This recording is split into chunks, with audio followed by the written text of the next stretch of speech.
Así que haré el mejor esfuerzo. Ya, la clase anterior estuvimos mirando el modelo del MOSFET, pero realmente no es nada nuevo para nosotros. Hicimos esta derivación de la característica IB de primer orden del modelo de canal largo, que habíamos dicho que era el modelo desde que íbamos a usar en este curso, un modelo muy básico, que es el típico que ya conocen. Y llegamos a este set de ecuaciones que ya conocemos, pero que es importante recordar en este momento. Así que tenemos el transistor operando en un par de regiones, mejor vamos a este. En dos regiones de operación donde conduce o algo pasa, y otro donde no pasa mucho, parece, pero después vamos a hablar de esto. Entonces tenemos la región activa con esta típica ecuación, un medio, mu, movilidad, COX. COX es la capacitancia por unidad de área, W partido por L, que serían los tamaños, o la razón entre los tamaños, ancho partido por largo, o longitud, mejor dicho. Y esto es voltaje overdrive al cuadrado. Esta indica, esto es VOV, ¿cierto? Lo cual indica que si el voltaje de overdrive es menor o igual a cero, la corriente es cero, lo cual no ocurre. Pero esta ecuación es válida, más o menos válida cuando el VGS es mayor que el VT, ¿cierto? De ahí para abajo no vale. En realidad estas líneas que hay aquí son mucho más difusas. En realidad es algo mucho, mucho más gradual. Entonces no es que sea... ¡ah! Pero si estamos lejos de estas líneas, estamos en una o en otra región. Entonces aquí el transistor opera, perdón, como una fuente dependiente. Y es una fuente de corriente dependiente de voltaje. Entonces nosotros la tratamos como un GM, más o menos. Es corriente que depende de voltaje. Después viene la región de triodo, donde el transistor opera más o menos como una resistencia que depende de dos cosas. Depende de VGS y de VDS, ¿cierto? Depende de los dos. El tema es que cuando VGS, perdón, cuando VDS es muy chico, este término casi se va. Y si este término de aquí prácticamente se va porque es VDS al cuadrado, entonces terminamos con una ecuación que es ID igual mu COX W partido por L por VGS menos VT VDS. Ya, entonces tenemos I sub D en función de VDS. I sub D circula entre D y S, ¿cierto? Y VDS es el voltaje entre D y S. Entonces de aquí podemos despejar todo esto, que sería una especie de, es como una especie de conductancia, ¿cierto? Entonces podemos ponerlo al revés si nos acomoda más. La resistencia RDS es mu COX W partido por L por VGS menos VT. Ah, ese era VOV, mejor lo dejamos como VOV. Voltaje de overdrive. Todo eso a la menos uno. Esa es una ecuación útil. Insisto, esta no es exacta. Ninguna de estas ecuaciones son exactas. Son malas. Piensen que los modelos de SPICE que uno usa para diseñar circuitos tienen cientos de parámetros. Pero ¿cómo cientos? Tienen cientos de parámetros. Entonces estas ecuaciones realmente con un, 2, 3, no pueden predecir lo que va a pasar. No pueden ser en ningún caso tan precisos como SPICE. Pero la gracia de esto es que nos dan relaciones, nos dan un punto de partida. Entonces, a partir de esto decimos, bueno, si B o B crece, entonces la resistencia decrece, listo. Y ese tipo de relaciones son útiles. ¿En cuánto va a decrecer? Bueno, si B o B crece al doble, yo esperaría que la resistencia decrezca como a la mitad. Y eso es una relación útil. No es que vaya a decrecer justo a la mitad, pero va a andar por ahí.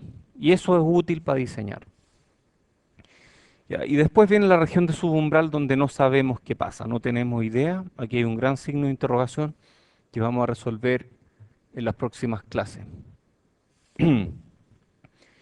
Eso, hablamos de la exactitud, pero no hay mucho más que decir aquí. Sí,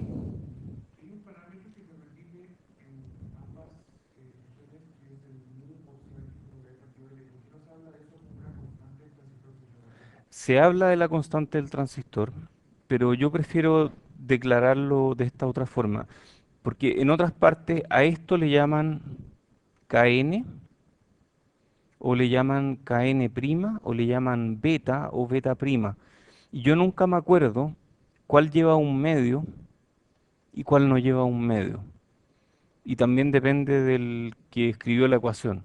Entonces yo prefiero ponerla entera, pero es buena pregunta. Y en realidad el W partido por L, ese no debiera ir en Kn, ese no va en Kn o Kn', porque el W partido por L es algo que tú dibujas. Al momento de diseñar el transistor, tú defines cuánto es W y cuánto es L. Entonces, realmente lo único que el fabricante te da es mu por X, perdón, mu por 0x. Eso es lo único que te da. Por eso yo prefiero escribirlo entero. ¿Más preguntas? No hay más preguntas. Ya, sigamos. Ajá, parece que quieren que suba la clase. Muy bien. Esto no va a pasar, no importa. Entonces, sigamos con la clase 3. Esto es un pequeño repaso. Pero este otro punto de vista, esto es mucho más intuitivo que lo que vimos en el otro curso. Entonces, a continuación, vamos a usar este modelo del transistor, el que ya hicimos, para construir nuestro primer amplificador, una etapa de fuente común, o Common Source o CS. Entonces, miramos esto, nuestro primer amplificador. ¿En qué región de operación va a estar el transistor? En región activa, ¿cierto? Tiene que estar en región activa. Entonces, eso implica ahí, activa. Si es que no, si es que no es tan activa, va a amplificar igual, pero amplifica por muy poco, probablemente atenúe, entonces no nos sirve. Eh, ¿Amplifica realmente si no es tan activa? Uy, la pregunta rara, a ver, porque siempre en electrónica hablábamos de que en región activa amplifica y que en región de tríodo no amplifica. ¿Será verdad? A ver, hagamos un experimento súper simple, ¿ah? Esto es totalmente improvisado. BDS y sub D. Y mis curvas son así. Las voy a exagerar un poco para para centrarnos en la región de triodo, porque vamos a estar operando en triodo, entonces las vamos a exagerar. Parte de aquí, algo así. Y aquí no vamos a operar, vamos a estar aquí en triodo. Entonces lo vamos a polarizar con un Thevenin externo. Aquí está mi amplificador, mi transistor, y aquí está el VDD, RD. Entonces esto me va a dar, esto es VDS, aquí está VDD, y esto es, ¿cómo era esta? Oh, ya se me olvidó. ¿Cuál es la máxima corriente que me puede dar este Thevenin? Eso, bueno, VDD partido por RD, ya. Entonces esto va a estar operando aquí. Supongamos que yo cambio VGS. Y aquí le pongo una señal VGS. Cuando cambia VGS, esta curva se mueve para arriba o para abajo. Y entonces, efectivamente, un cambio de VGS me produce un cambio en, en la corriente. Y eso efectivamente me produce un cambio en el voltaje y eso efectivamente me produce una señal de salida. Todos la ven, ¿no? Pero no es muy grande.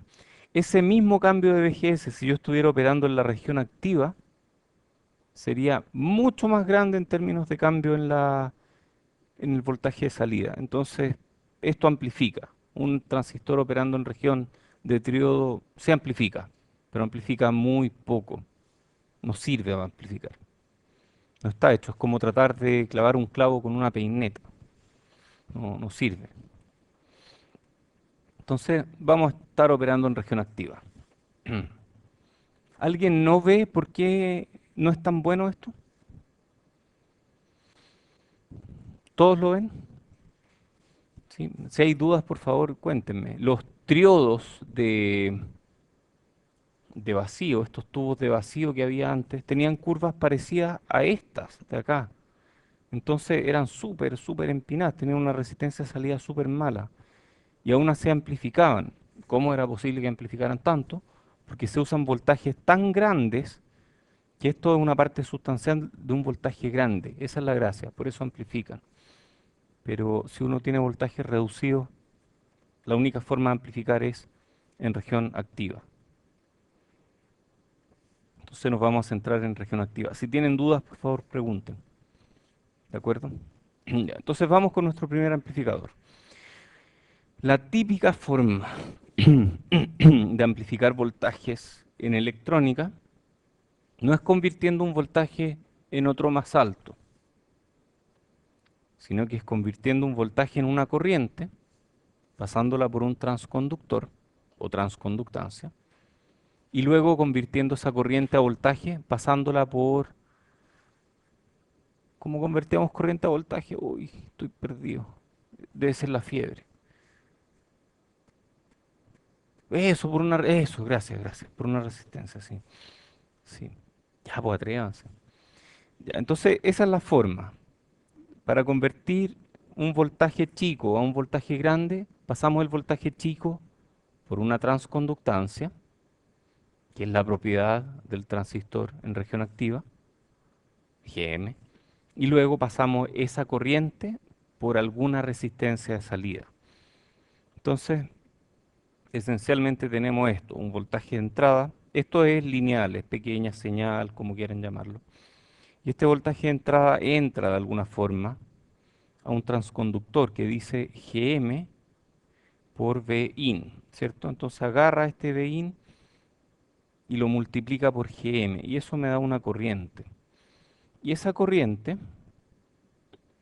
yo después la convierto a voltaje pasándola por una resistencia de salida RO. Eso es el caso más general en realidad, es con Gm efectivo. Entonces Gm efectivo por Vi y este es un Rout,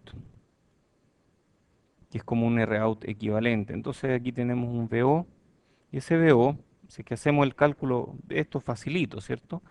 Esto es Gm efectivo por Vi, que es la misma corriente que circula en esa dirección, porque no tiene otro camino, está circulando en esta malla. Este es cero, por lo tanto VO es cero menos la caída de tensión en este R. Cero menos la caída de tensión en este R, que es Gm efectivo por Vi por Rout. Entonces de aquí sale inmediatamente la ganancia, que es por definición VO partido por Vi, y esa ganancia es, perdón, este es un menos Gm efectivo Rout. Entonces, esa es la forma. Convertimos de voltaje a corriente con un Gm y convertimos de corriente a voltaje con un R. Y el producto de una por la otra nos da ganancia, ¿cierto? La ganancia se mide en volts partido por volts. Muy bien. Entonces, de aquí a acá hay Gm y de aquí a acá hay Rout. Muy bien. ¿Hay preguntas de esto? ¿No? ¿Nadie? Yo tengo una. ¿Qué es Gm efectivo? Transconductancia efectiva. Eso es clave. Transconductancia efectiva. A cualquier amplificador le podemos calcular la transconductancia efectiva. Si yo aquí tengo un amplificador y hagámoslo single-ended, mejor. Tengo un VI y no tengo idea qué hay aquí adentro. De hecho, puede haber cualquier cosa. Puede haber, por ejemplo, un mono que está mirando este voltaje con un multímetro. Entonces, un monito que le conecta un multímetro a este voltaje y le dice a otro monito aquí, oye, mueve una fuente para producir un voltaje de salida. Y a veces hay un pequeño retardo entre este monito y este otro monito, entonces es un poco lento el amplificador. Pero no importa. Puede ser eso, ¿ah? Podría ser. Yo no tengo idea de lo que hay ahí. No sé, no sé lo que hay. No sé. Entonces, ¿cómo puedo llegar a un modelo de lo que hay aquí adentro? ¿Ah? Puedo poner fuentes de prueba, exactamente. Entonces, una prueba que puedo hacer es meterle una fuente aquí en la entrada, una fuente conocida, y cortocircuitar esto a tierra, la salida. Entonces, al cortocircuitar la salida a tierra, yo le meto, por ejemplo, un volt. y por aquí pasa, digamos que la corriente va en esta dirección. Puede ir en cualquier dirección, ¿ah? Depende de la polaridad. Entonces digamos que va en esta dirección. Y tengo una corriente I de cortocircuito. Entonces yo defino la transconductancia efectiva como la corriente de cortocircuito partido por el VI. Y esa es una definición. Entonces, ahí está, definición. Entonces mi transconductancia efectiva es, a ver si vamos al modelo de atrás, si yo coheteo esto a tierra, el Rout muere y lo único que me queda es la transconductancia efectiva. Entonces, es consistente con este modelo. Muy bien, ¿qué otra prueba puedo hacer? Podemos conectar la fuente de prueba a la salida, pero a mí me gusta hacer otra prueba, que es parecida pero no es la misma. Y mi prueba 2 es meterle 0 volts a la entrada. Si yo le meto 0 volts, yo sé que aquí van a haber 0 amperes debido a la transconductancia efectiva. Entonces ahí yo le meto una fuente de prueba aquí, mido cuánta corriente hay ahí, y la razón entre estas dos va a ser el Rout, VT partido por IT. Y con estas dos, hola, yo puedo prescindir de los monos del amplificador. Perdón, es que estoy medio enfermo, entonces estoy hablando de monos en amplificadores. No, no crean que hay monos dentro de los amplificadores, por favor. Es que se quemó el amplificador, quemé los monitos, no. No, hay humo mágico dentro de los amplificadores. No, tampoco crean eso. Em, entonces yo puedo prescindir de este modelo imperfecto y pasar a un modelo que es igual de imperfecto, pero al menos me ayuda a entender mejor lo que hay dentro. Entonces, chao monitos de los amplificadores. De ahora en adelante yo voy a decir que esto en realidad se comporta como una transconductancia efectiva, que puede ser el producto de un montón de cosas dentro del amplificador, que yo no conozco, no sé lo que hay, no tengo idea, pero va a ser una especie de transconductancia efectiva y un Rout. Y ese es un modelo básico de un amplificador que me ayuda a entender qué es lo que está pasando. Puedo agregarle más cosas al modelo, por ejemplo, le puedo agregar un Rin. Y ese Rin va a tener que ver con qué corriente hay en la entrada. Y a veces estos mismos modelos tienen capacitancia, se puede complicar todo lo que quieran. Pero el modelo más simple es GM efectivo y Rout. Y el producto entre las dos me da la ganancia.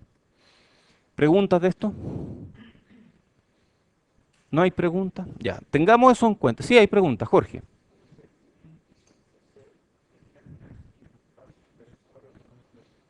Eso es un tema de convención y yo creo que mejor la definimos en esta dirección, como está aquí. Entonces I sub CC estaría entrando, pero realmente a mí me da lo mismo. Así que no, no tiene gran importancia. Ok, entonces miremos el amplificador de fuente común, que este es nuestro primer ejemplo. Entonces el transistor aquí opera como... ¿Qué era esta cuestión? Uy, Voltage Control Current Source, ¿cierto? Fuente de corriente controlada por voltaje. Hay que leerlo al revés porque está en inglés. Entonces, si los gringos hacen todo al revés, Voltage Control Current Source, fuente de corriente controlada por voltaje. Todo al revés. Cuando ven un niño, en vez de decirle ven, le dicen voy. Es como al revés. Ojo, ojo, ojo. Perdón, es la fiebre. Ya. Entonces tenemos la entrada, tenemos este transconductor. Es un transistor, pero va a operar como transconductor. Pequeñas variaciones de voltaje producen pequeñas variaciones de corriente. Si yo subo el voltaje aquí, sube la corriente. Si yo bajo un poquito el voltaje, baja la corriente. Muy bien. Entonces hay algo que me permite poner el transistor en región activa, ¿cierto? Si yo parto con un voltaje muy bajo aquí, no llego a VT y voy a estar en corte. Entonces, mientras estoy bajo VT, no pasa nada. El transistor no conduce. Si no conduce, la corriente es cero. Si la corriente es cero, esta caída de tensión es cero. Por lo tanto, VO es VDD. Aquí tenemos una curva de transferencia estática. Curva de transferencia estática. Estática porque asume que ya todo está establecido. Capacitores no existen, inductores no existen. Y esa curva de transferencia estática me dice que cuando mi entrada es menor que VT, mi transistor está en corte. Entonces VT va a andar por ahí más o menos en este transistor. En la práctica los transistores tienen VT mucho más chico. Para este curso, que es para diseño de circuitos integrados, VT va a ir del orden de medio volt o menos, o mucho menos. En el caso de la tecnología de este curso, en realidad es como 0,7 volts, pero, pero para tecnologías más nuevas es mucho menos el VT. Ya, pues entonces tenemos ahí el corte. De ahí para abajo es corte porque estamos con VG menor que VT. Si pasamos hacia arriba, llegamos a región activa, en que esta caída de tensión es pequeña, por lo tanto VD es grande. Y luego pasamos a si es que VG es muy grande, la corriente aquí va a ser tan grande que esta caída de tensión va a ser tan grande que VDS va a ser muy chico. Y cuando VDS era menor que VGS menos VT, caemos a región de triodo. Entonces eso es lo que pasó aquí. De aquí para allá, VDS menor que VGS menos VT y caímos en triodo. Entonces hay un rango pequeño en el que esta cosa funciona. ¿Por qué me gusta que ese rango sea pequeño y no muy grande? Qué raro eso, ¿ah? Porque tiene más pendiente. A ver, ¿cómo eso?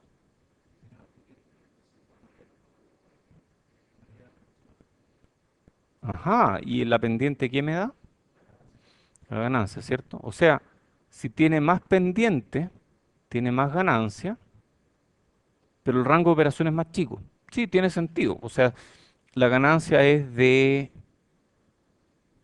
BO a DBI, esa es la ganancia, en este caso es negativa, una ganancia incremental, lo que significa que pequeños incrementos en la entrada me producen pequeños incrementos en la salida. Es en torno a un punto de operación, no es absoluta, no es medida respecto de cero. Ok, y si la ganancia fuera muy grande, realmente el rango de región activa es muy pequeño, lo cual está bien, ¿ah? No importa que el rango de región activa sea pequeño, yo quiero operar en ese rango pequeño.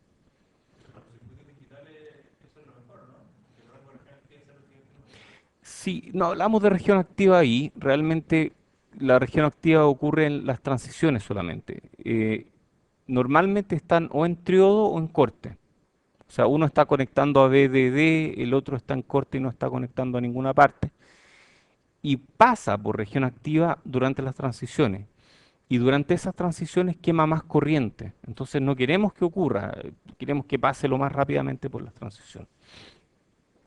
Bueno, aquí tenemos que VO es VDD menos ID por RL, ¿cierto? ¿Será verdad eso o no? Sí, pues VO es VDD menos esta caída de tensión que es ID por RL. Perfecto. Pero ID depende de VG. Entonces ID es función de VG, que es mi entrada. Entonces ahí tengo la amplificación de alguna forma, ¿cierto?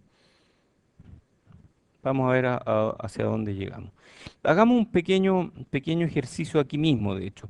Yo sé que ID en región activa es un medio mu COX W partido por L por VGS menos VT cuadrado. VGS es VG aquí, porque ese es cero, ¿sí? Es VG nomás. Y VG es mi entrada, así que le voy a poner VI. VI menos VT cuadrado, ya. Muy bien, po. Entonces VO va a ser VDD menos y de un medio mu COX W partido por L por VI menos VT cuadrado por RL. Ok, si yo, o sea, yo aquí como que no veo mucho la ganancia, pero bueno, en realidad esta ecuación me describe este pedazo de curva aquí, que según esto es cuadrático. De más que sí, pues, de más que es cuadrático, pero no se nota mucho aquí. Seguramente es esa parábola ahí y de ahí pasa otra cosa. Entonces, esa parte de aquí está descrita por esta ecuación. Oye, ¿y cómo calculamos la ganancia analíticamente a partir de esta ecuación? Derivando, ¿cierto? ¿Derivamos respecto de qué? Ya, hagámoslo rápidamente. A B en este caso, si yo derivo el B de D queda cero. Si yo derivo este 2 pasa para abajo, esto me queda mu COX W partido por L por VI menos VT por RL, ¿cierto? VI menos VT por RL. Ya no costó nada sacar la ganancia. De hecho, la sacamos en una línea sin hacer mucho más. No es difícil, pero uno se pregunta cómo será cuando tengo 18 transistores en un amplificador y todos están operando en su región con sus respectivos voltajes, corrientes y cuestiones. Ahí es mucho más difícil hacer este mismo ejercicio. Entonces, este ejercicio, si bien nos da una idea de lo que está pasando, no es muy práctico. ¿Por qué no es muy práctico? Porque no puedo derivar todas las veces para sacar la pendiente, ¿cierto? Bueno, y la pendiente depende de BI, claro, depende de BI.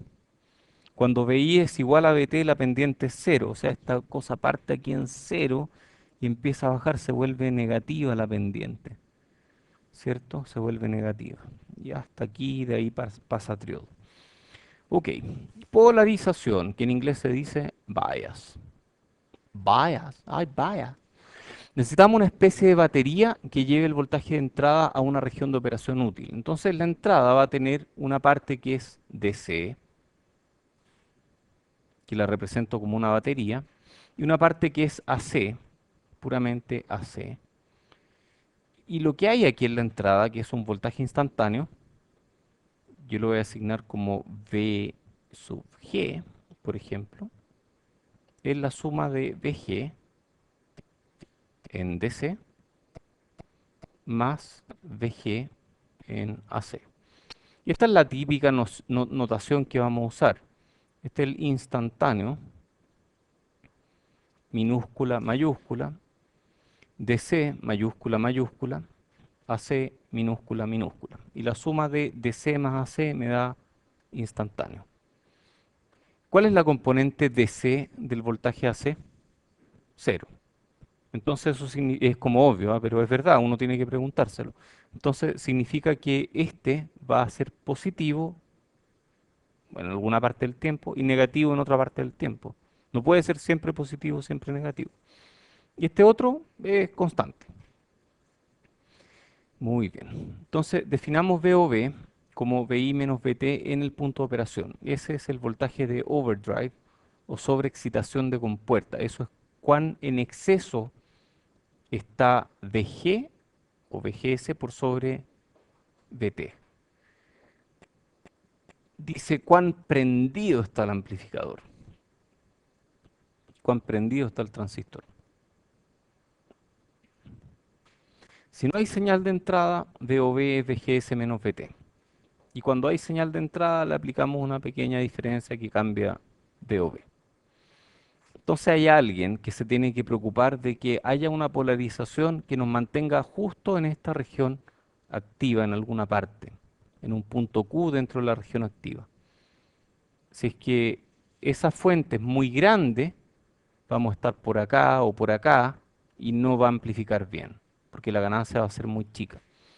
Si esta fuente es muy chica, vamos a estar por acá o por acá y la ganancia va a ser muy pequeña y no va a amplificar bien tampoco. Entonces hay un rango pequeño, como decía, tú eres Felipe, como decía Felipe, un rango relativamente pequeño porque queremos que la pendiente sea grande. Entonces este BI tiene que estar definido de forma muy precisa para que el transistor opere en la región activa.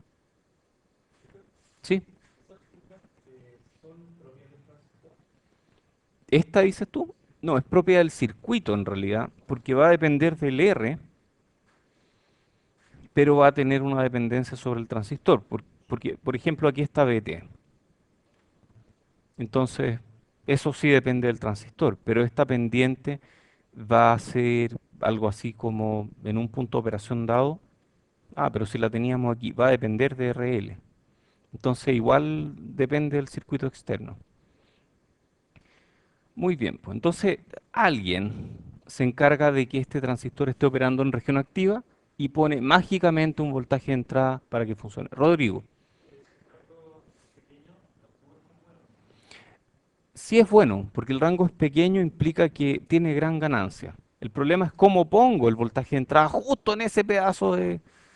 Y no es fácil, pero hay técnica. O sea, si tú lo haces a mano, así ajustando con un potenciómetro, nunca.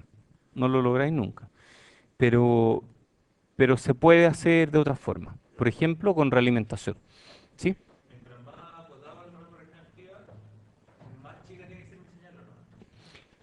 Sí,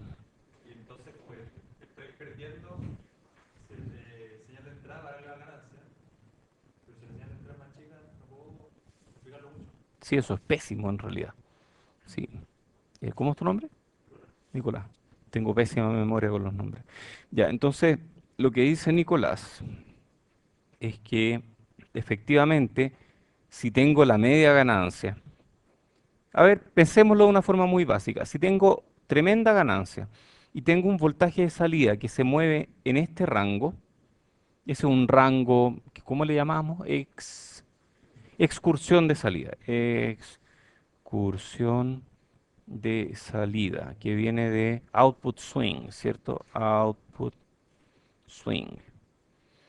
Ya, entonces, si es que tenemos esta excursión de salida y tenemos esta ganancia, yo puedo inferir cuál es la, si pudiéramos decir, rango de entrada, que es simplemente la excursión dividida por la ganancia. Eso me da el rango de entrada, ¿cierto? Todos de acuerdo, ¿no? Entonces lo que dice Nicolás es que si la ganancia es muy grande, si A es muy grande, y esa pendiente, entonces el rango de entrada, que aquí va a ser de excursión de salida, partido por A, va a ser muy chico, va a ser un rango de entrada muy chico, ¿cierto? Y tienes toda la razón. Va a ser muy chico, pero es que hay algo que no hemos conversado todavía. No, no quería hacer eso. Quería agregar una página. Lo que no hemos conversado es que estos amplificadores generalmente van en realimentación. Y cuando van en realimentación, tu entrada se ve atenuada, caleta, tanto que nosotros generalmente decimos, mira, ahí es un cortocircuito virtual, la entrada es cero. No es que sea cero aquí, aquí hay una entrada súper bien definida, súper grande, pero este cortocircuito virtual hace que la entrada en el amplificador sea muy pequeña. ¿Cuán pequeña? Lo necesario para mantenerte en el rango correcto. Entonces al final todo igual funciona. Ya, entonces no nos vamos a preocupar más por ahora de esta polarización. Vamos a hablar de que alguien, por ejemplo yo mismo en el futuro, me encargo de la polarización. Entonces por el momento no olvidamos de eso. No hay temas de polarización. Entonces, como habla, perdón, como hablaba antes, hay una relación entre voltajes incrementales, delta VO como función de delta VI. Eso es lo que me define la ganancia finalmente. Las pequeñas diferencias de salida respecto a las pequeñas diferencias en la entrada. La típica duda en el curso anterior en electrónica es ¿por qué? ¿Por qué yo no defino la ganancia directamente como VO partido por VI? Y esa es una tentación que nace de la costumbre de ver todo como algo lineal. Entonces yo tengo una entrada, tengo una salida y tengo una ganancia A y esta A multiplica la entrada y aparece algo en la salida. Pero en electrónica en realidad siempre hablamos en torno a un punto de operación. Es como que corriéramos el origen a ese punto de operación. Y lo que nos importa son las desviaciones respecto de ese punto de operación. Pequeñas diferencias en la entrada respecto de ese nuevo origen produce pequeñas diferencias en la salida respecto de ese nuevo origen. Y eso es mucho más importante y mucho más interesante. Entonces, la ganancia no está definida en torno a este cero, sino que está definida en torno a algún otro origen en otra parte. Y ese nuevo origen es el punto de operación, que le llamamos Q. Entonces, ya habíamos llegado a esto. BO es BDD menos un medio museo X doble partido por L por BI menos BT cuadrado por RL. Esta la habíamos calculado. Ah, pero este BO, que es instantáneo, es BO en DC más BO en AC.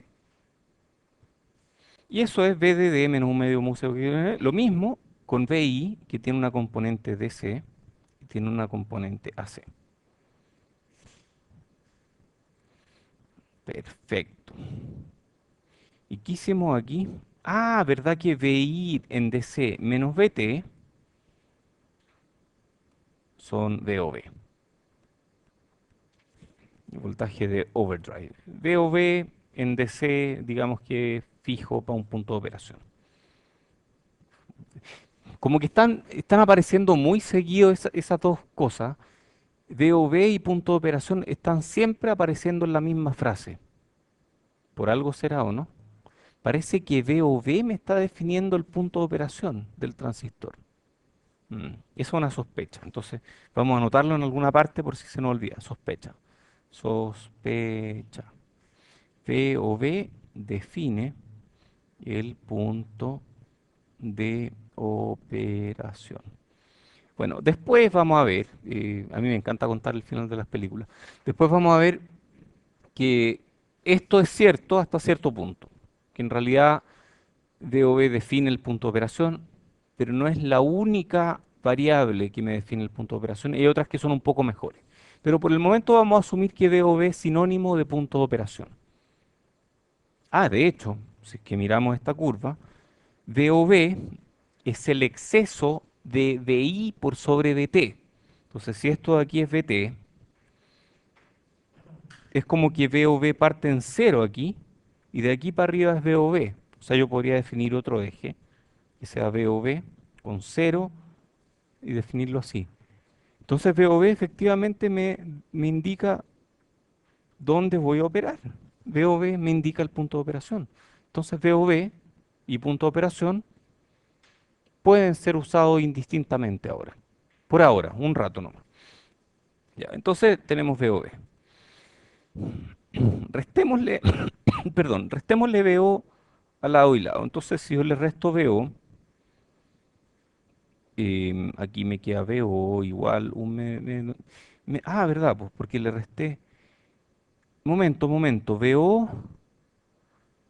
Oh, ¿qué pasó aquí? ¿Qué cosa hicimos rara aquí?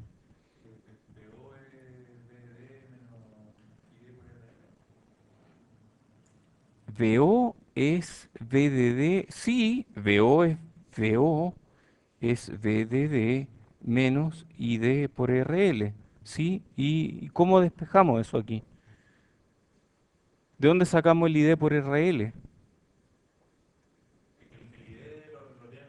Ajá, por ahí va el tema, ¿cierto? El ID está escondido aquí. De hecho, el ID es un medio mu C X W partido por L por VI menos VT cuadrado por RL. Y si yo hago, perdón, no por RL.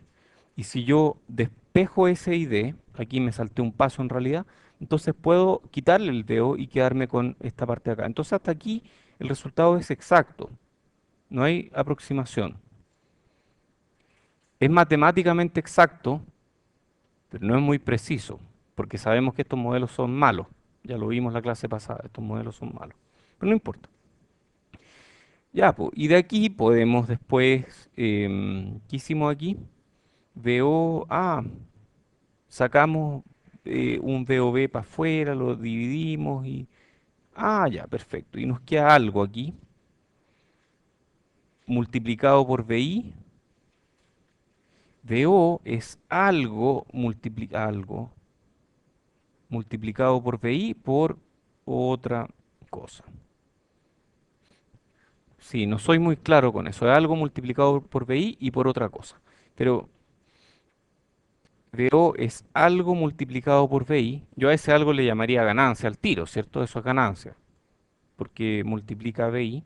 Y esta otra cosa es idealmente uno, pero tiene una pequeña dependencia sobre BI, lo cual hace que la ganancia sea no lineal. Pero cuando BI es chico, cuando BI es mucho menor que 2BOB, entonces esta parte prácticamente se va, ¿cierto? Entonces no es lineal, pero la aproximación lineal es suficiente para todos los casos. Entonces vamos a asumir que BI es mucho menor que 2BOB y vamos a llegar a esto. Asumiendo que BI es mucho menor que 2BOB, tenemos la ganancia y despejamos la ganancia, que sería esto que está acá, que es algo multiplicado por un R, o menos algo multiplicado por un R. Ah, este R, este es como el R de salida. ¿Qué será este algo entonces? Ese es el GM efectivo de este amplificador, exactamente. Pero después lo vamos a ver con más detalle. Entonces, si además asumimos que el incremento de voltaje de entrada es infinitamente pequeño, podemos encontrar ese resultado derivando la función de transferencia de gran señal en el punto de operación BI, que de hecho fue lo que hicimos acá. Cuando nosotros derivamos, obtuvimos ese mismo resultado, pero lo obtuvimos de una forma un poco distinta en realidad. Sí, de hecho, un poco distinta, pero si ustedes reemplazan la fórmula para I sub D, llegan a lo que teníamos antes. ¿Sí? ¿El qué, perdón? ¿Cuál sería el efecto Bernoulli? Pero no hemos hablado de eso todavía. Me perdí la primera parte de tu pregunta. No, no, todavía no. Falta para eso. ¿Tú dices esto de acá, este factor de acá? No, eso es una no linealidad que viene de las ecuaciones nomás. Esa no linealidad en realidad viene de que esto no es una recta, sino que va cambiando un poco, la pendiente va cambiando. Entonces esa es la no linealidad. Bueno, el análisis gráfico ya lo conocen, hay un punto de operación Q y la pendiente de la tangente es la ganancia en pequeña señal del amplificador. Pequeñas diferencias respecto del punto de operación en la entrada producen diferencias más grandes en la salida y eso finalmente se traduce en ganancia. Bueno, el modelo para pequeña señal eh, nos permite que no haya que hacer todo este análisis para cada nuevo amplificador al que nos enfrentemos. Entonces, la gracia del modelo de pequeña señal es que si yo tengo las corrientes y los voltajes de operación, fácilmente puedo calcular el modelo de pequeña señal de un transistor y luego reemplazo ese modelo en todas las instancias donde aparezca ese transistor. Y con eso me ahorro un montón de pasos. Entonces podemos linealizar el dispositivo y aplicarlo a cualquier circuito en vez de linealizar el voltaje de salida. Entonces aquí tenemos este transistor que tiene un VGS DC más un VGS AC y tenemos una corriente I sub D DC más una corriente I sub D AC y un VDS DC más un VDS AC. Entonces todos estos DC son positivos y los AC pueden ser positivos o negativos, pero la suma de DC más AC siempre es positiva en este caso. Entonces el AC es chico, chico, ese es muy chico. Y aquí tenemos una curva que dice I sub D versus VGS. Oh, estas no las conocía. A ver, I sub D versus VGS. En pequeña señal. No, no es pequeña señal. ¿Cómo será? Esta. Colguémonos de esta ecuación. I sub D versus este VI es VGS. I sub D es cuadrática a partir de que VGS es mayor que VT. ¿Cierto? O sea, una parábola. Cuando entonces esto está mal. Esto debería ser VT ahí, ¿ah? Una parábola a partir de VT. Cuando VGS es mayor que VT, esto describe una parábola. Y si yo me paro en un punto de operación, voy a tener un cierto GM, que es la transconductancia, que es por definición pequeñas variaciones de ID respecto de pequeñas variaciones de BGS. Es la pendiente, efectivamente. Entonces, una cosa que uno puede hacer aquí es correr el origen. Yo me muevo de aquí a allá, mi nuevo origen está ahí, y eso es lo que hicimos en este gráfico. Entonces, el BGS AC pequeño representa variaciones en torno al punto de operación de BGS. Y la corriente ID AC pequeña representa variaciones en torno al I sub D de polarización. Y yo puedo linealizar y me quedo con la misma pendiente. Entonces el modelo del transistor en pequeña señal lleva un GM por VGS. El transistor es, salud, en efecto un transconductor,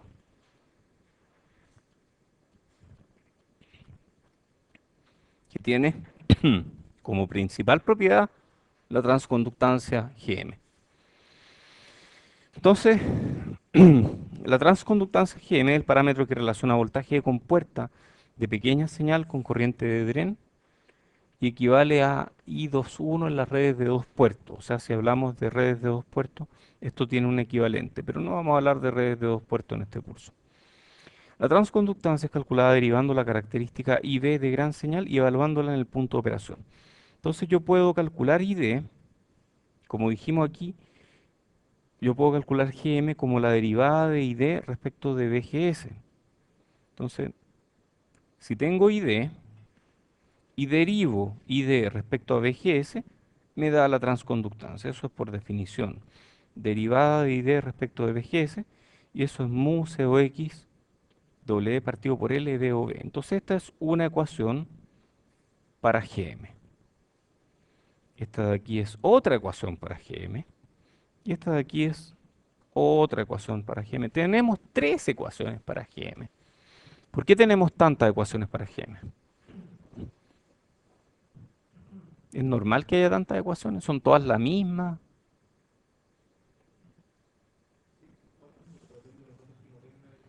Exacto, depende de los datos que uno tenga. Por ejemplo, esta de aquí depende de VOB y depende del tamaño. Esta de aquí depende de ID y de VOB. Y esta de aquí depende de ID y del tamaño. Entonces, parece que hay tres parámetros, o tres variables más bien, ID, VOB y el tamaño. Y con dos de estas, yo tengo la tercera. O sea, si yo tengo VOB y tengo W partido por L, yo puedo calcular I sub D. Entonces, estas tres tienen una dependencia. No son totalmente arbitrarias, no son linealmente independientes, o no son independientes más que linealmente. Son dependientes. Por lo tanto, basta con dos para tener la tercera. Y estas ecuaciones toman en cuenta eso. Por lo tanto, con solo dos de estos tres parámetros, variables más bien, yo puedo obtener la transconductancia.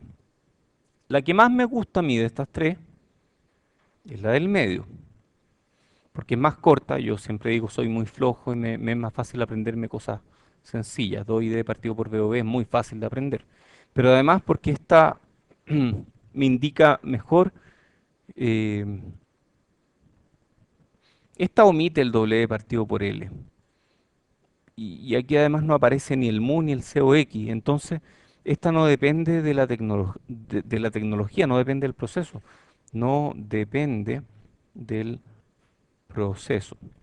Y más adelante, cuando aparezca efecto Early, esta va a cambiar y esta va a cambiar, pero esta no cambia con el efecto Early. Entonces esta es la mejor.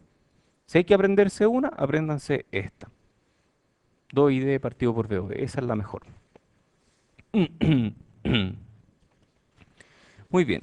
Veamos componentes adicionales al modelo, porque hasta el momento hemos visto cosas muy sencillas. Si vamos a tener un modelo para pequeña señal, hagámoslo más realista. Entonces vamos a mirar las capacitancias, en este caso intrínseca de compuerta. Intrínseca significa que es inevitable. y que es fundamental para la operación del dispositivo. Hay una capacitancia ahí.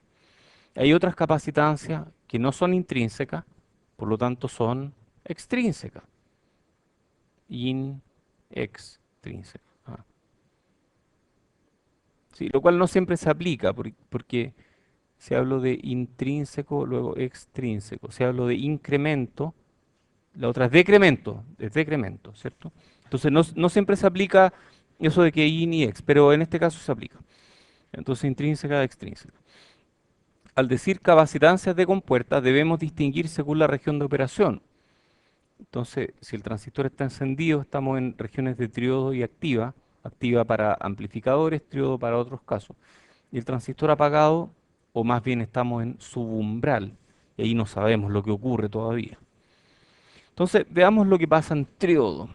El terminal de compuerta y canal, este no es un terminal explícito, pero digamos que esto es un nodo.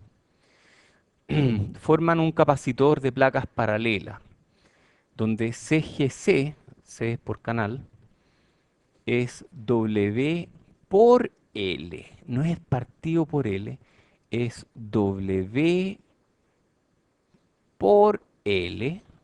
Esa es el área. Por, ¿qué era el epsilon? Ok. Permitividad. Partido por TOX, ¿qué era TOX? El espesor, ¿cierto? Ese es TOX. Ya, esa es la típica ecuación de un capacitor de placas paralelas, ¿cierto? Bueno, el fabricante de chips no me deja cambiar ninguno de estos dos, entonces yo le pongo COX. Y COX es entonces capacitancia por unidad de área de la compuerta. Y W por L es el área de la compuerta. Área de compuerta. Entonces el producto entre las dos me da la capacitancia de compuerta. Podemos modelarla de manera aproximada usando capacitores concentrados, porque esto es una capacitancia distribuida. Recuerden que este terminal no es un terminal, sino que tiene una distribución de voltaje, porque hay una caída de tensión entre este punto y este punto. Por lo tanto, esto no es un nodo. Entonces podemos decir que la mitad de la capacitancia se debe a este terminal y la otra mitad a este otro terminal. Entonces cuando hacemos eso, decimos que hay medio CGC aquí y medio CGC acá. Esto es en región de triodo. Y la capacitancia de agotamiento, hay más capacitancia, pero esa la vamos a despreciar por ahora. Entonces vamos a llegar a un modelo eventualmente. Para tener en cuenta hacia dónde vamos, vamos hacia una tabla, ¿de acuerdo? Entonces vamos a llenar esta tabla. En triodo dijimos, CGS es medio WLCOX. WL área, COX, capacitancia por unidad de área. Y CGD es medio COX. Ok. Veamos en región activa. Asumiendo que el modelo es de canal largo, que ya sabemos que no es, si cambiamos el voltaje de fuente, la diferencia de voltaje entre compuerta y canal en el DREN permanece en VT, esa no cambia, pero el voltaje en la fuente cambia. Entonces, como que el cambio se produce más que nada aquí, pero aquí no pasa nada en región activa. De hecho, si yo cambio VGS, cambia de esta forma, pero aquí no cambia nada. Casi todo el cambio se produce allá, entre compuerta y fuente. Entonces ¿Ah? No hay pregunta. Entonces la placa inferior del capacitor, que está de acá, no cambia de manera uniforme, cambia más aquí que acá. Es como un triángulo. Entonces el análisis detallado muestra que ese triángulo produce que CGS, si pudiéramos concentrar aquí la capacitancia entre G y S, va a ser 2/3 del producto entre el área de la compuerta y la capacitancia por unidad de área. Miren el libro, en esta sección van a ver por qué. En el modelo de canal largo que tenemos, CGD es cero, porque el voltaje de DREN no afecta la carga del canal. Por lo tanto, CGD va a ser cero Y a eso vamos a llegar aquí. En región activa, CGS es 2/3 del producto WL, que es el área de la compuerta, por COX, que es la capacitancia por unidad de área. Y CGD va a ser cero. Esto es mentira, mentira. Pero después vamos a ver por qué es mentira. Probablemente tenga que ver con capacitancia extrínseca, que no hemos visto todavía. Ya, y veamos qué pasa cuando el transistor está apagado. Si está apagado no hay canal, toda región de, esto en realidad es agotamiento, agotamiento, esto de aquí depende del tamaño del transistor, pero no hay canal. La compuerta ve un canal aquí, perdón, ve un capacitor al sustrato, pero el sustrato además tiene una región de agotamiento, entonces es bien raro, como que un paralelo entre dos cosas. ¿M?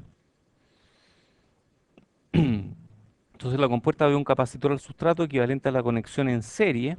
Dije paralelo, ¿por qué habré dicho paralelo? Ah, capacitores en serie producen un paralelo, ¿cierto?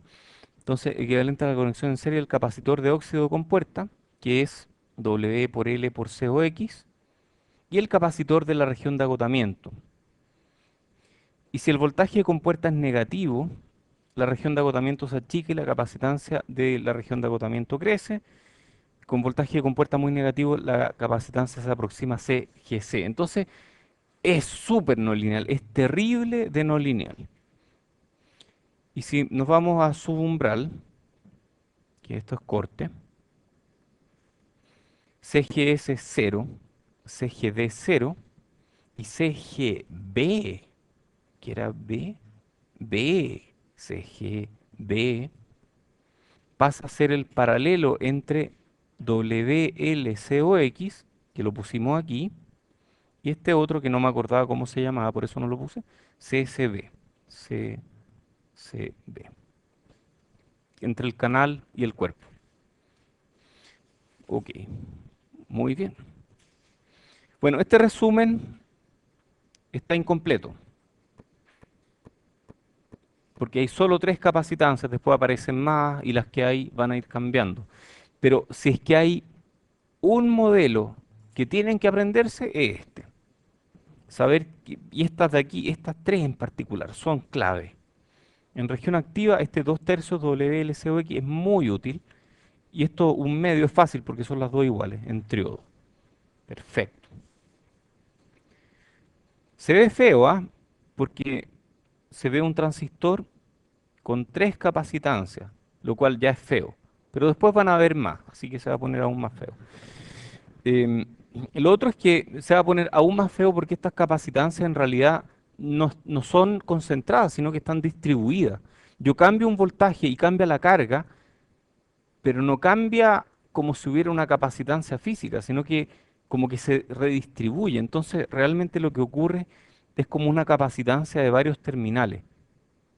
No son capacitores de dos terminales, sino que se convierte en una capacitancia de muchos terminales. Algo así, imagínense, de varios terminales. Entonces uno cambia algo aquí y cambian cosas en todas partes. ¿Cómo analizan una capacitancia de varios terminales? No lo aprendimos en electricidad y magnetismo, yo tampoco lo aprendí. Entonces el efecto es un poco más complicado. Se habla de una transcapacitancia, pero no vamos a hablar de eso todavía. Es feo eso. Ya, ahora atendiendo a lo que decía Felipe hace un rato atrás. Conductancias de salida finita, ¿cierto? Este es el efecto Early. En el modelo considerado hasta ahora, la corriente de Dren en región activa no depende de BDS. O sea, nosotros graficábamos estas curvas de ID versus BDS planitas. El tema es que igual esta pendiente no es cero, sino que es mayor que cero. O sea, I sub D sí depende de BDS, débilmente o no débilmente, dependiendo de qué tan nuevo es el transistor. Entonces vamos a hablar de la resistencia de salida finita, que de nuevo es una aproximación ridículamente poco precisa, pero que al menos nos va a servir para tener una noción de para dónde se mueven las cosas. Insisto, estos modelos no son para que me dé la respuesta correcta, Spice me da la respuesta correcta. Estos modelos son para que yo pueda diseñar. Y la única forma de diseñar es sabiendo desde dónde parto y qué efecto produce una variación pequeña en algún parámetro, por ejemplo. La resistencia a salida finita es causada por una serie de efectos que tienen diferentes siglas. CLM es por Channel Length Modulation, que tiene que ver con que en región activa, esto no llega, perdón, este triángulo no llega aquí, sino que llega un poco antes. Entonces, como que hay hay un delta L aquí que se mueve, que hace que el L efectivo vaya cambiando. Entonces, es como que el L cambia, como que el la L es la longitud de canal, entonces como que la longitud de canal se ve modulada por la corriente. Entonces, una especie de modulación de la longitud del canal, que en inglés se dice Channel Length Modulation. Entonces, eso es Channel Length Modulation, CLM. DIBL o DIBL es Drain Induced Barrier Lowering, que no tengo idea lo que es, pero lo repito como loro. Eso es algo que la gente de dispositivo entiende muy bien. En el fondo es que alguna barrera de potencial se ve reducida por algo que ocurre en el tren. Y este otro es Substrate Current Body Effect o efecto de cuerpo debido a corriente de sustrato. O sea, habiendo corriente de sustrato aparece efecto de cuerpo y ese efecto de cuerpo produce un cambio en VT y ese cambio en VT hace que estas curvas tengan pendiente. Yo no sé modelar estas dos. Esta podría saber cómo modelarla, pero la verdad es que no me interesa. Para mí, diseñador de circuito, lo único que me interesa es que BDS sí crece, perdón, que I sub D sí crece con BDS. El modelamiento es muy difícil y es tema de gente que se dedica a diseñar transistores.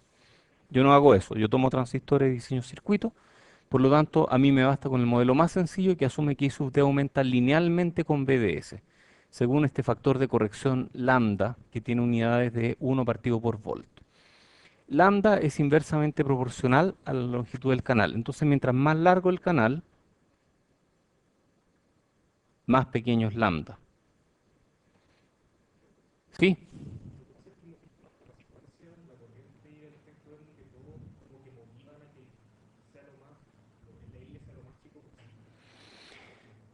Que el L sea lo más chico. Este no. Sí, sí, pero este no, porque cuando L es muy chico, lambda es grande y lambda es malo. Porque mientras más grande es lambda, más grandes son estas pendientes. O más chico es BA. BA es donde se cruzan estos, pero actualmente se aplica teorema del punto gordo, porque estas no se intersectan en el mismo punto. Teorema de punto gordo no es un teorema, es un chiste, pero no importa. Entonces la ecuación cambia. Esta es la misma que teníamos antes y se le agrega este factor de corrección. Corrección. Entonces ese factor de corrección hace que la corriente crezca en función de lambda, de BDS, perdón, lambda BDS. Entonces uno podría decir, uy, qué bueno, la corriente creció. Es más corriente por el mismo voltaje. Eso es bueno. No, no es bueno. Porque, porque cuando la corriente crece, esto deja de ser plano. Y cuando es plano, se comporta muy bien como una fuente de corriente controlada por voltaje. Y si no es plano, es una mala fuente de corriente controlada por voltaje. Una fuente de corriente controlada por voltaje con una resistencia en paralelo. Entonces no es bueno. Eso de, hay más corriente! No, no es bueno. Así que esto es malo. Ya. Entonces, ¿qué efecto tiene esta conductancia de salida en pequeña señal? En pequeña señal podemos calcular el DI a dBs y eso se traduce en una conductancia de salida que depende del punto de operación, GDS. Spice me la da como GDS, yo uso RO generalmente, 1 partido por RO, esta derivada. Y vemos que es lambda y D partido por 1 más lambda BDS. Y esto se aproxima a lambda y D. Entonces, si yo quiero calcular GDS, es lambda y D. Y si quiero calcular RO, es VA partido por ID, donde VA es 1 partido por lambda. Entonces el GM, que era 2ID partido por VOV, esa es la ecuación que a mí me gusta, y la ecuación que a mí no me gusta, que aquí le falta un factor VOV, porque está mala esta ecuación, tengo que corregirla. Yo no me sé las ecuaciones, pero esa me la sé. Justo esa me la sé, que sería esta de acá. Mu COX W partido por L por VOV, esta cambia. Entonces cuando aplicamos resistencia a salida finita, esa ecuación que lleva un VOV aquí cambia con un factor 1 más lambda VBS. La gracia de esta es que no cambia, entonces uno se puede aprender esta y estamos al otro lado. Las otras se deducen fácilmente. Entonces estamos llegando al final de esta clase, donde estamos poniendo este modelo para pequeña señal. O sea, para pequeña señal significa que cuando yo analizo un amplificador que tiene muchos transistores, yo agarro cada uno de esos transistores, calculo el modelo de pequeña señal, que es lineal, es el lineal, y ese lo reemplazo y puedo resolver como si estuviera en el curso de circuito. Y este tiene un CGS. Estamos en región activa. A ver, volvamos atrás, volvamos atrás. En región activa, lo único que hay es CGS. No hay CGD, no hay CGB. Por lo tanto, en región activa tengo este CGS que es 2 tercios COXW por L. Tenemos un GM que me da la transconductancia, que es 2ID partido por VOV. Y tenemos un GDS. A ver, esto es medio raro porque puse GDS, pero en realidad es una resistencia. Entonces en realidad esto debería ser 1 partido por GDS, ¿cierto? Que también es RO.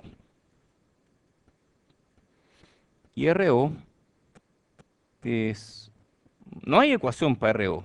Dice que es proporcional a VA, que es 1 partido por lambda, que a su vez es proporcional a L, perdón. Entonces no hay una ecuación. Si quieren una ecuación, pueden usar RO es VA partido por I sub D. Pero, y VA es proporcional a L. Entonces, pueden usar esa ecuación. Pero a mí no me gusta usar ecuación porque si uso esta ecuación, sería como validar a RO como algo que yo puedo usar para diseñar. Pero RO es cualquier cosa, porque si yo miro un transistor moderno y miro las curvas VDS y sub D, ya, ¿cuál es RO aquí? ¿Cómo calculo RO? Es 1 partido por la pendiente de esta curva. El RO es 1 partido por la pendiente. Los transistores modernos tienen curvas así más o menos. Entonces, ¿cuál es RO?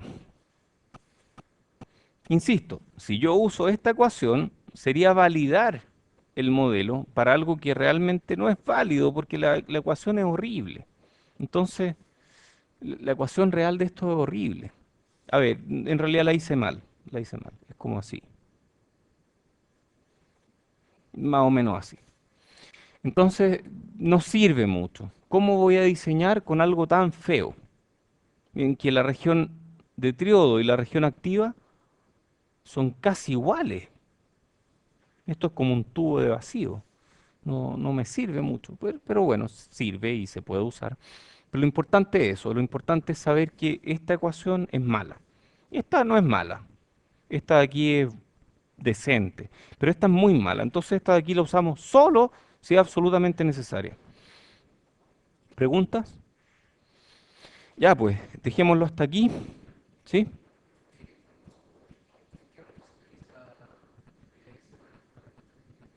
¿En qué rango se utiliza BDS?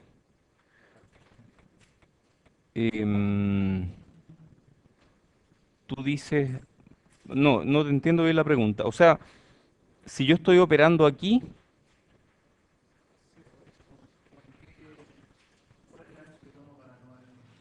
Tú dices el máximo VDS, VDD. VDS no excede VDD. Es el valor máximo que puede tomar. Como abajo, vamos a verlo después, pero es como 100 milivolts, más o menos. El VDS mínimo es como 100 milivolts. Ya vamos a ver de dónde sale. Es un número raro, 100 milivolts. Y que depende de la temperatura más encima. De ahí lo vamos a aprender. Ya pues, oye, hoy debiera salir tarea si es que no la subimos ya. ¿Sí la subimos? ¿No? Ya. Hoy día debiera salir la tarea entonces.